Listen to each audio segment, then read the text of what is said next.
Good afternoon, everyone. Welcome to our next edition of APAICS in Conversation. My name is Anthony McGlockie, and I'm the Communications Associate here at APAICS. Today, I'm here to introduce to you Maria Castañeda, who is the first elected Secretary-Treasurer of the 1199 SEIU United Healthcare Workers East. She holds the second highest position in her union, representing over 450,000 healthcare workers in New York, New Jersey, Massachusetts, Florida, Maryland, and of course, DC. She's the highest ranking Asian American woman labor leader in the US and chairs the SEIU API caucus. Our moderator for today is Alvina Ye, and she serves as the executive director for the Asian Pacific American Labor Alliance, known as APALA, and the Institute for Asian Pacific American Leadership and Advancement. Alvina is a lifelong community organizer with experience in political, electoral, and issue-based campaigns. I'd like to start off by thanking SEIU for sponsoring today's conversation, and I'd like to kick it off to Alvina. Great, thank you so much, Anthony, and I'm very excited to have this conversation today with Maria. And as Anthony mentioned, I do represent APALA, the Asian Pacific American Labor Alliance. A little bit about APALA, it's a member-led organization. We work to build power for Asian American and Pacific Islander working people. And we do this through our grassroots and civic engagement campaigns around immigrant, racial, and economic justice. Anyone can be a member, so you can join us at www.apalanet.org, where you can find out more about the work we're doing and also see more information about our video series highlighting AAPI essential workers and donate to our APALA COVID-19 Community Fund. With that, I want to turn it over to Maria to just please introduce yourself. Anthony gave a great introduction to your bio, but, personalize that a little bit more and tell the audience about who you are. Thank you, Alvina, and thank you, Anthony, and thank you, APEC, for this fireside chat discussion. Good afternoon, viewers. My name is Maria Castañeda, Secretary-Treasurer of 1199 SEIU Healthcare Workers East. I represent 450,000 healthcare workers in the 5 states of New York, New Jersey, Massachusetts, Maryland, DC, and Florida. I'm proud to be one of the highest AAPI union leader in the labor movement right now.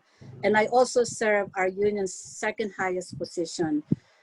I speak with pride when I share these titles, not because I want to be boastful, but because I speak to the impact that immigrants make to our country. My story, in many ways, is a typical immigrant story. I migrated in the Philippines in 1984.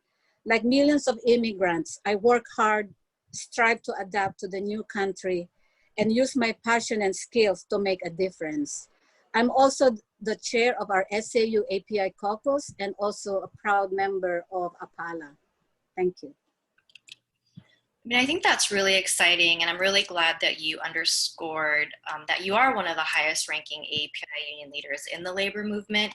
The fact that you are a woman of color, an immigrant on top of that is no small feat in the labor movement, which has traditionally been very white and very male and cisgender. And I just think that's so powerful. Along those lines, how did you get involved in public service and the labor movement? And what has it meant to be an immigrant and a union leader? My involvement in public service comes out of the values I was taught growing up in the Philippines. My parents inculcated to me the principles of the Golden Rule. Do unto others what you want others do to you. I was taught the importance of fairness, equality, and justice. I carried those values with me when I migrated to the US in 1984. My love for helping others also led me to 1199 SEIU. I actually became involved in the union while volunteering with the Philippine Center for Immigrant Rights, an organization that assists Filipino nurses and other immigrants with their visa problems. I was getting support for a petition for trade union rights in the Philippines when I met this 1199 political director. Sometime later, I was recommended for the position of a union organizer, which became my first and only job in the US. Being a union leader in a union that represents hundreds and thousands of immigrants is empowering to me. We come from different backgrounds all over the globe, but we're united with several beliefs. We stand together to fight to achieve quality health care. Healthcare field is a delivery of public service. Healthcare is something that touches and leads to every person in the country, no matter where they live or where they do for a living. Healthcare should be a right accessed by all and not just by the privileged few. Our members are also united in our fight for good jobs and social justice for all.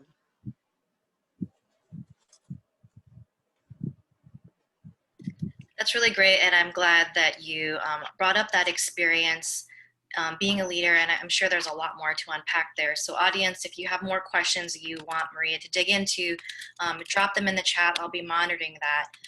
But for now, you know, we are in the midst of the COVID-19 pandemic. And of course, we layer on top of that the subsequent economic and racial justice crises that have such a dramatic impact on our country. How have you seen the impact of these sort of triple crises impact AAPI workers? COVID-19 pandemic has laid bare the deep crack and divides in our system. Millions of Americans are paid so little they live paycheck to paycheck, working unreliable and insecure hours without healthcare and paid leave. Also, our president and some members of Congress have helped fuel the racist and xenophobic attack on people of Asian Pacific Islander descent. They use the rhetoric like Chinese flu, Kung flu, to try to distract us from their failure to pass the HEROES Act and other bills that protect the health and safety and economic well-being of working families. However, SEIU API members and our allies have not let this attack stop us from raising our voices. I'm proud of our API healthcare workers who have been showing up during this triple crisis. Not only they're continuing to stand bravely in the front line of this pandemic, they're also fighting for the health and safety of their patients and coworkers alike. SEIU Health API members are also standing together to denounce and condemn all forms of racism and discrimination. We're supporting the movement for Black lives because we know that until we dismantle structural racism, we cannot achieve API equality and justice. Yeah, that is so true. We say that all the time at APALA, that there is no liberation without Black liberation. I'm really glad that you're centering that in your remarks. We have a couple audience questions I want to weave in here is, you know, what is the single biggest challenge that healthcare workers are facing in COVID-19? And then what strategies are SEIU implementing to protecting these workers? As we all know, the COVID-19 is a global pandemic, and in my union, 4 of the 5 states that we represent was in the top 5 or 6 in the COVID-19 cases.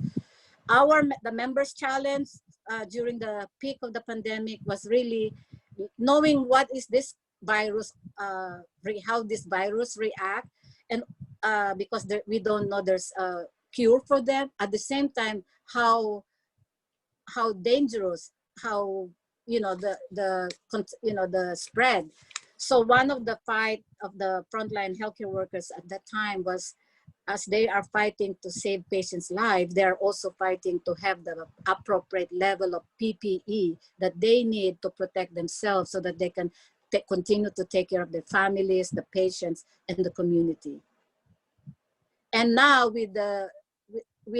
I want to salute our healthcare workers for contributing to the flattening of the curve, but we need to not to let our guards down, because with the flu season, we are watching how the flu virus and the COVID-19 will react, and we don't want to see another surge that we will be caught off guard. So that's what we're preparing right now. Yeah, and that's so real. And I think even for API essential workers not having to only deal with the physical dangers of being on the front lines of this pandemic, but also of being Asian descent and facing increased discrimination from folks out there too, right? That's just another layer of danger that our workers are having to deal with. You've kind of talked a little bit about just the impacts of this pandemic. Can you kind of dig in a little bit more on what's at stake and how can we as AAPI families fight back in this moment? What can people do? Okay, All of us, no matter our race, gender, and where we come from, share the same goals and risks of this election. We want good jobs, thriving communities, and better future for our families. However, we're in jeopardy in losing opportunity to achieve any of these things in 2020. That's why we must continue to stand together, make our voices heard, and build a power that makes changes our families need. Here are some few ways we can fight back in this moment. One, continue to demand that our employers and elected officials take immediate action to protect all workers during the COVID-19 pandemic that include stockpiling of PPEs, ensuring more workers have access to paid leave and hazard pay. Call on elected officials to pass legislation to raise the minimum wage of $15 per hour and make it easier for workers to join unions. Make sure our communities are counted in the 2020 census.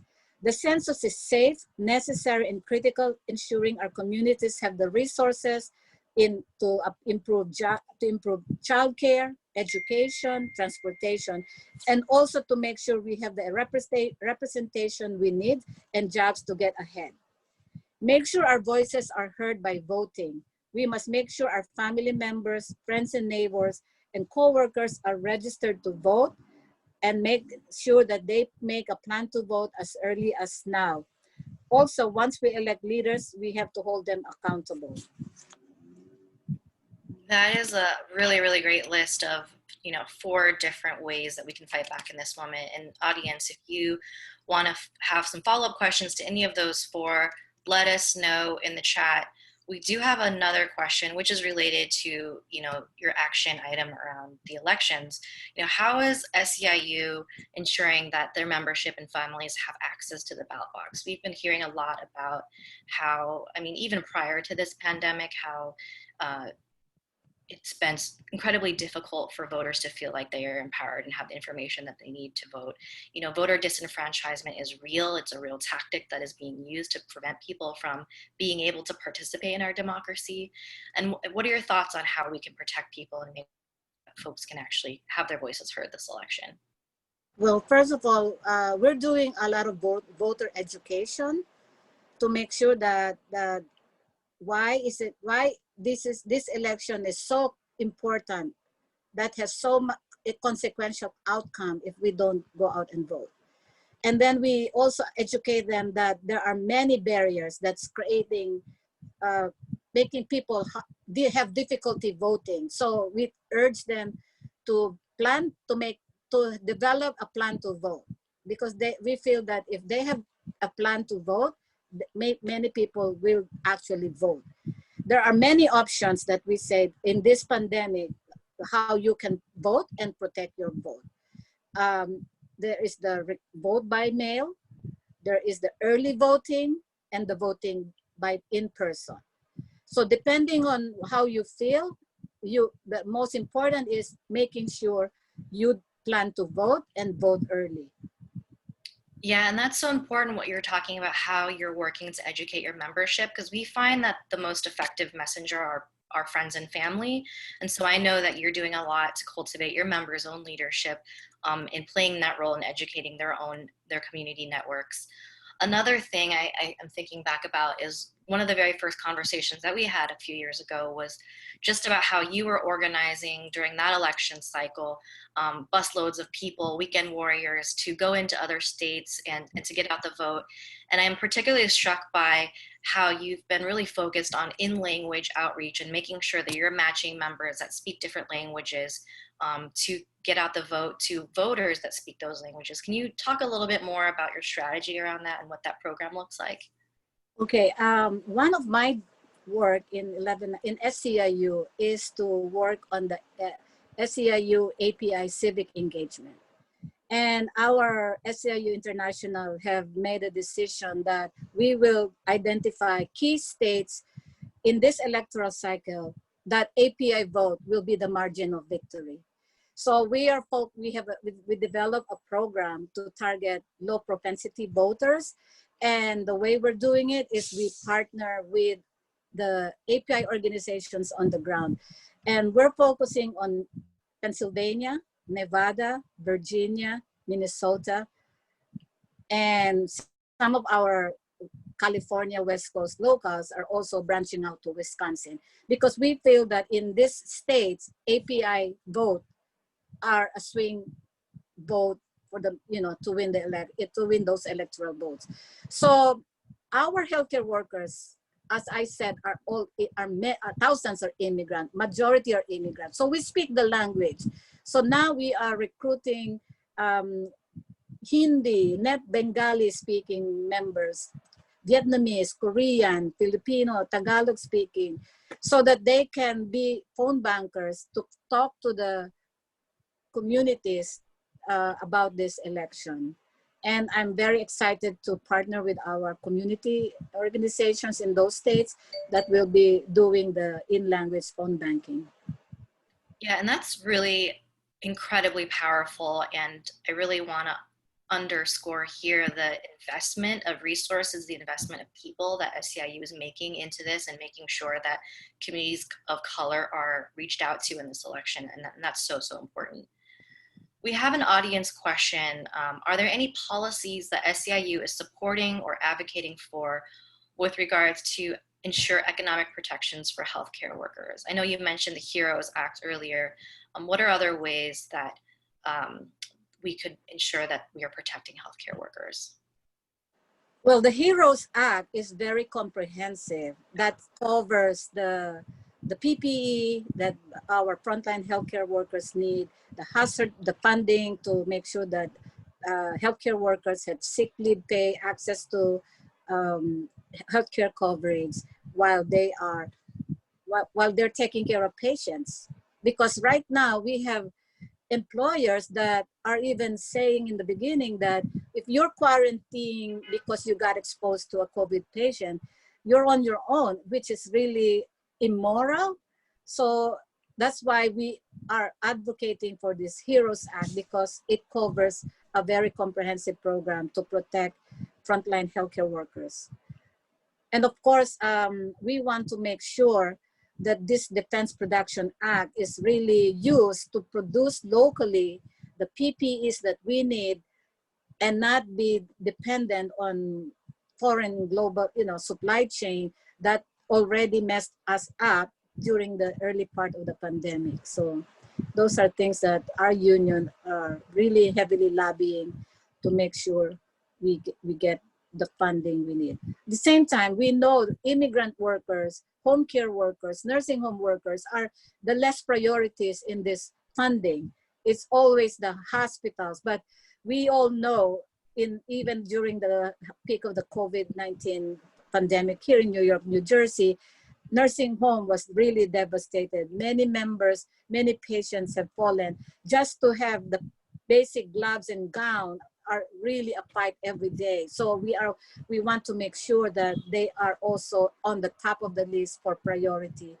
Home care members, again, many of the patients recovering in the hospital are now at home or recovering from at home. They need the same level of protection that hospital workers need. So we are trying to make sure that this HEROES Act cover home care workers, nursing home workers, and healthcare and hospital workers.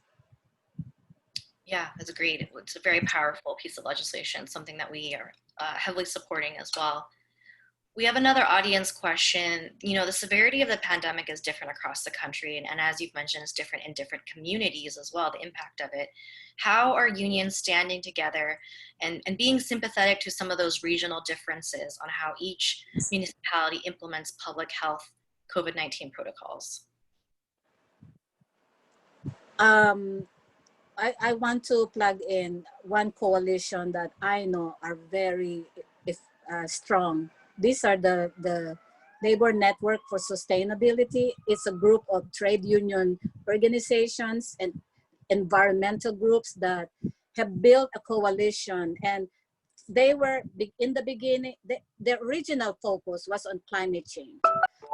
After at the height of during the start of the pandemic, they pivot their focus and really work with us and bring every unions to deal with the pandemic. And we are all like one of our campaign nationwide was to fight for the PPE that healthcare and essential workers need. And this is all across the unions and also nationwide. And now they also campaign, they also support the fight, the HEROES Act, passing of the HEROES Act. And they even developed a memorial video to send to all members of Congress and Senate to say, if you don't support the HEROES Act, this is what you will see more in your community. So those are some creative ways that we are doing as a labor movement with the environmental groups that are in support of this. That is really important too, the creativity and the organizing, especially in this time, because there are less opportunities for us to do in-person, traditional field actions or actions in Congress. So that's I'd love to see that video. We have a question from David Ho, actually. How do you organize the retirees to get out the vote in the union in different regions, especially in swing states like Florida? This is, aside from many of the work that I do in my union, I am also coordinating our retiree program. And our union, 1199, has about 120,000 retired members residing in different states. And we have 10,000 retired members in Florida. Since June, we've been organizing our retired members there. We call it phase one, is to call the 3,000 retirees that we in our database indicated that they're not registered to vote. So now we're entering phase two, which is really the get out the vote. And then meanwhile, we are also, and they all understand, because they were former union members based in New York, that how critical the senior votes in Florida and the electoral votes in Florida. So they've been organizing. In fact, one of the retirees said to me, yeah, we will practice social distancing before we can go to an office to do phone banking, but I can offer my house. We can do phone banking in my house. The volunteers can take one room each. So we will maintain social distancing while we do the phone banking. And it's just very creative way of really trying to reach out. And of course, we have Pennsylvania, Georgia, North and South Carolina, even Texas. So we are organizing, and I'm so proud of them because they did not lose the active union member passion. When we call them and we do our chapter meeting, one of them even said, I want to be a poll watcher in North Carolina. That's how determined they are. And I feel like, and even in Georgia, campaigning for Senator Warnock that we are endorsing, and they are just so passionate that they want to win not just the presidential, but the states, the Senate seats that they are targeting to flip in their own state. So I'm proud of them. And I do want to note this is a C3 organization, since APAICS is a 501c3 organization. Okay. But in response to the last question, Lisa's actually chiming in with a great reminder that unions locally are banding together to get the HEROES Act passed and working on versions of that legislation locally, which is definitely happening. And I know one project that Apala and SEIU are working on together is working with the CDC to identify local community champions to figure out what health protocols could look like and how we inform what some of that curriculum and training can look like as the CDC kind of thinks about developing that. Great, well, I think we have time to pivot to our very last question. As we mentioned, we are dealing with all of these different crises at this time. I know that the new normal is taxing on everybody. So what does it mean to be a resilient leader during this time, and how are you taking care of yourself? To me, a resilient leader is someone that rises above any crisis, any turbulence, or setbacks. When I think about what it means to be resilient, I can't help but think about the leadership I see given every day by the doctors, the nurses, the CNAs, the respiratory therapists, the janitors, and other essential workers. I see their faces when I look outside my kitchen window at the emergency room across my street. I've also spoken to many members who have contracted COVID-19 because of the work with their patients, but yet eagerly return back to work after quarantining because they know how critical the services they are given right now, and they think of their co-workers who are overburdened by the patient surge in their hospitals. I draw my resilience and inspirations from these workers who show courage, dedication, and commitment to patient care, even when they're putting their own lives on the line to care for others. Their dedication makes me more determined to continue the fight to protect all workers, stand up for those who are in power, who want to divide our families, and do my best to build a country where every person can thrive, no matter what they look like, where they come from, or what living they do. And that's how I define resilience, and how I see our members are giving me, how resilient they are in the face of this deadly pandemic. That is really, really powerful. Thank you for sharing those words. And I think it really speaks to your style of servant leadership and the ability for you to mobilize people, the ability for you to mobilize retirees, as you mentioned, speaks to the trust that people have in you and your power as a leader. So thank you very much. Thank you so much, Maria and Alvina, for having this very stimulating conversation on protecting healthcare workers. And I just wanted to give SEIU a huge special shout out and thank you for supporting conversations like these. I just want to remind everyone to please tune in to our next segment of APAICS in Conversation on October 8th at 3:00 p.m. Eastern Time with Conrad Ng, who is the Executive Director of the Shangri-La in Honolulu, Hawaii, a museum for learning about the global culture of Islamic art and design through exhibitions, digital and educational initiatives. If you haven't heard already, at the beginning of next month on October 1st, APAICS is hosting APAICS Celebration. If you haven't registered already, you can head to the APAICS website at apaics.org/events/celebration to register for our wonderful virtual Asian prom.